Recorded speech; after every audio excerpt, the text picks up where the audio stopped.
1, 2, 3, 4, 5. Et il m'en reste même un peu, plus de 5 mètres de long. Une place de limousine.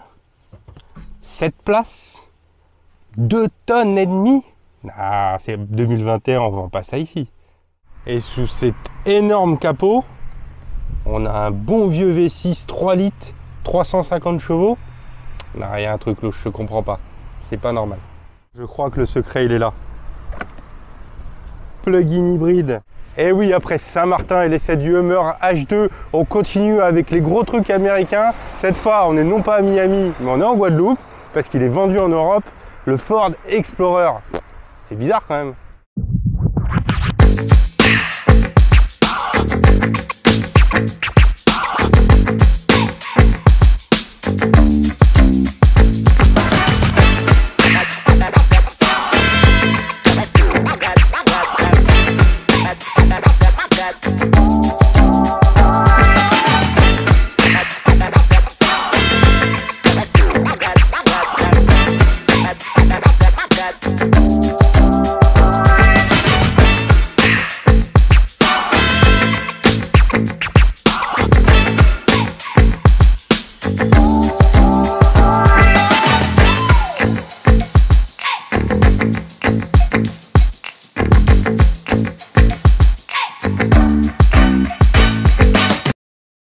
Et oui, aujourd'hui encore une petite escapade dans le monde des SUV. Vous inquiétez pas, on n'en fera pas trop, mais là l'envie encore une fois était trop belle puisque le Ford Explorer, c'est écrit dessus bien fièrement. Normalement c'est un modèle qui n'est pas importé en Europe jusqu'à aujourd'hui, parce que vous voyez c'est un paquebot le truc. Il fait 5 mètres de long, 2 tonnes et demie, 2 mètres 10 de large. Et la longueur, voilà, il faut prendre le ticket de bus pour aller de l'avant à l'arrière. C'est juste énorme. L'arrière, pareil. Je lui trouve des petits airs quand même avec ce côté allongé, un petit peu de range sport. Mais voilà, sauf que c'est moins cher. Et il est donc importé pour la première fois sur le marché européen grâce à une chose, hop, si ça veut bien s'ouvrir, c'est que c'est un plug-in hybride. Parce que sous le moteur, alors je ne vais pas vous le montrer parce que c'est hyper moche, il n'y a rien à voir, il n'y a que des câbles partout, mais c'est un 3 litres 350 chevaux. Donc on ne s'attend pas à avoir ce genre de véhicule là qui passerait le malus avec 40 000 € de malus aujourd'hui. Et ben non, il n'a pas de malus grâce à l'hybridation. Bon, je me tarde quand même de voir ce que ça peut donner sur la route. Un petit mot sur le coffre, c'est rigolo, le bouton est décalé, ils ont mis une petite flèche. Hop, alors il y a aussi le capteur, on peut le faire au pied. Le coffre est énorme et surtout c'est un des rares 7 places.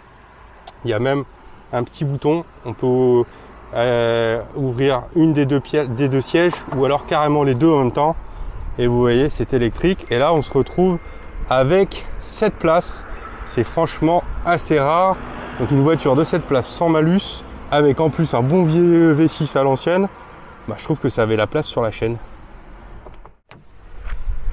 Et bienvenue à bord de ce gros Panzer américain. Mais alors, on n'est pas sur du modèle luxe, hein, on n'est pas sur Audi ou sur Range. Ça sent l'Amérique. Il ne prétend pas être autre chose que ça, mais je dois avouer que je suis plutôt agréablement surpris. C'est plutôt bien fait.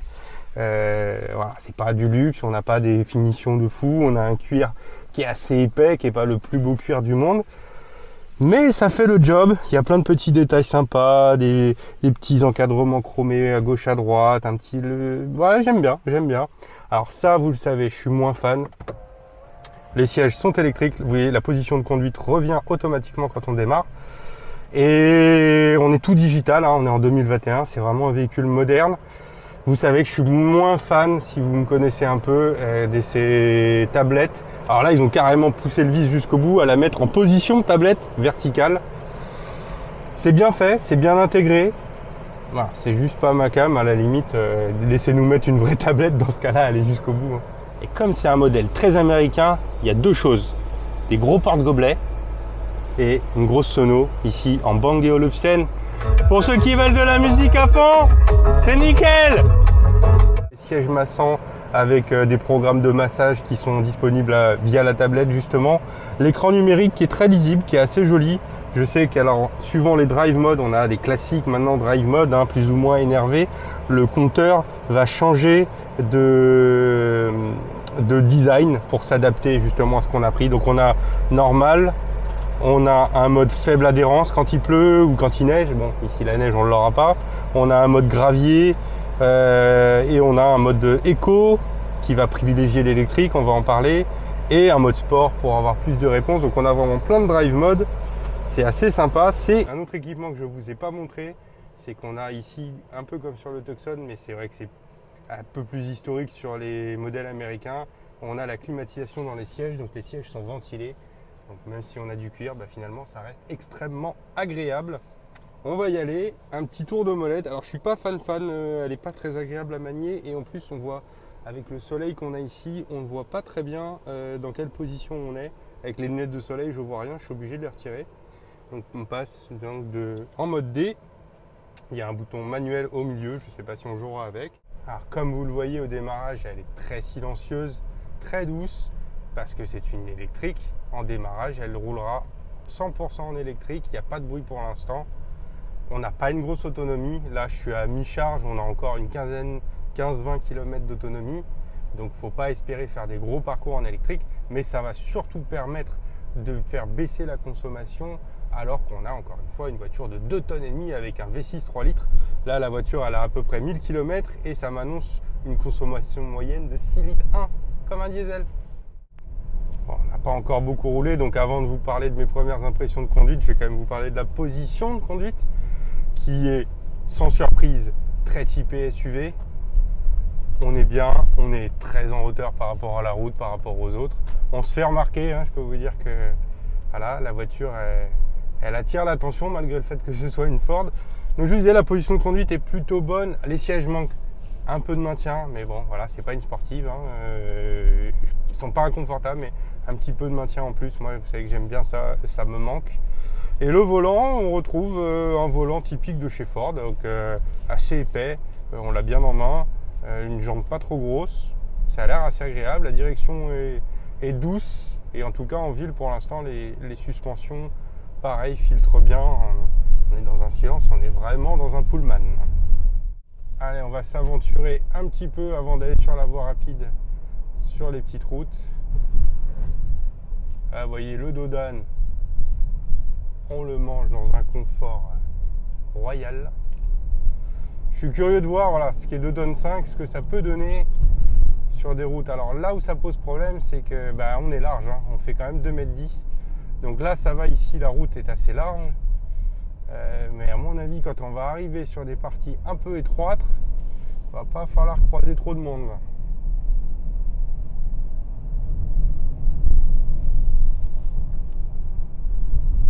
Attention la vache, on n'a pas de pare-buffle, on aurait pu se faire un hamburger. La pédale d'accélérateur est très sensible. Là, si on ne sait pas qu'on a 2,5 tonnes, on le sait pas parce que ça part au quart de tour. Il faut vraiment être très doux avec la pédale d'accélérateur. Pourtant, j'ai mis en mode normal, j'ai pas mis de mode sport ou quoi que ce soit. On attaque direct par des petites routes. Voilà.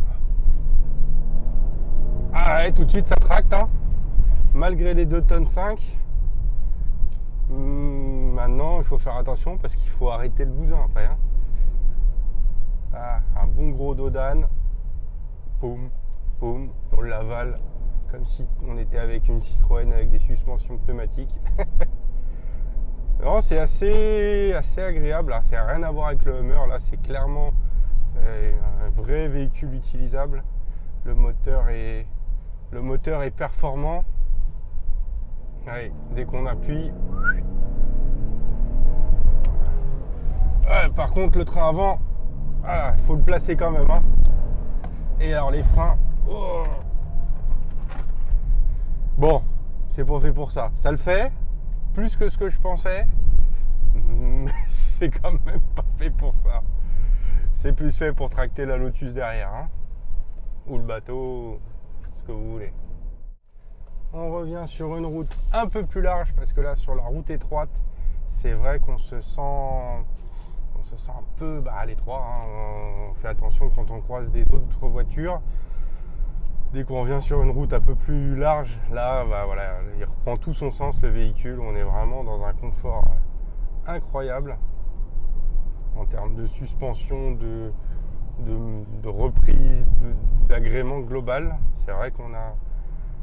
Elle ment pas la voiture, hein, voilà, on a ce gros cliché de voiture américaine, mais avec l'avantage d'avoir toujours une consommation assez raisonnable, a priori, donc je vous ai dit autour de 6 litres. Ce qui est quand même assez incroyable, merci la fée électrique. Par contre, ça dure pas longtemps, hein. L'autonomie électrique, elle fond comme neige au soleil dès qu'on accélère un petit peu. La direction est assez douce, qui participe aussi à cette impression globale qu'on a finalement on s'habitue vite. On n'a pas l'impression de conduire une voiture si grosse que ça parce que la direction est douce. Donc ouais, voilà, ça en fait pas une sportive, on s'y attendait pas de toute façon. Mais en voiture, confort pour emmener toute la famille, franchement, c'est assez bluffant. Allez, on va s'insérer sur la voie rapide. Alors, je trouve que la boîte auto est un petit peu lente à réagir quand on ressollicite un petit peu le temps qu'elle se remette en route. Allez, là, je mets au pied au plancher et vous voyez, il se passe 1 ou 2 secondes avant que la boîte rétrograde et que le moteur se mette en route. Ça, c'est un petit peu désagréable, c'est dommage. Mais par contre, une fois que c'est en route, le V6 il déroule. Hein. Allez, on va essayer de redoubler, on relance. Allez, une petite réaction, il y a un petit à-coup. Par contre, après, là, ah ouais, ça marche hein, quand même. Hein. Je vais pas vous dire combien on a pris, mais ça marche. Malgré les 2 tonnes 5. Alors, on arrive au Memorial Act pour la fin de cet essai. Magnifique lieu. Et puis, comme on a un Ford Explorer, bah, ça grimpe partout, hein, même si on n'a pas des pneus 4x4. Ça grimpe tout seul, on sent rien, comme si c'était un petit trottoir. Et voilà, c'est la fin de ce 2e essai des gros SUV américains bien clichés après le Hummer H2. Alors là, cette fois, vous l'avez compris, c'est carrément plus raisonnable.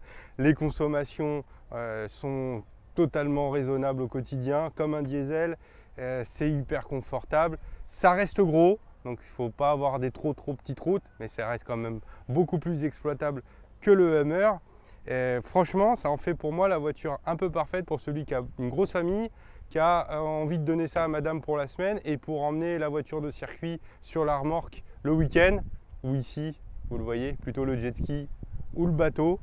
Donc franchement, plutôt une bonne surprise. Je sais que vous ne vous attendiez pas forcément à ce genre d'essai sur la chaîne, mais voilà, c'est des voitures atypiques qu'on ne croise pas tous les 4 matins, donc j'avais envie de vous partager ça. Maintenant, la question est de se poser, c'est est-ce que ça vaut le coup par rapport à une Audi ou une Range Rover? Parce qu'on arrive quand même à des tarifs assez proches. Ben, c'est un positionnement d'image différent. Voilà, je pense que celui-là sera plus durable. Les finitions seront peut-être moins luxueuses, mais dureront plus dans le temps. Et pour tracter, je pense que c'est mieux.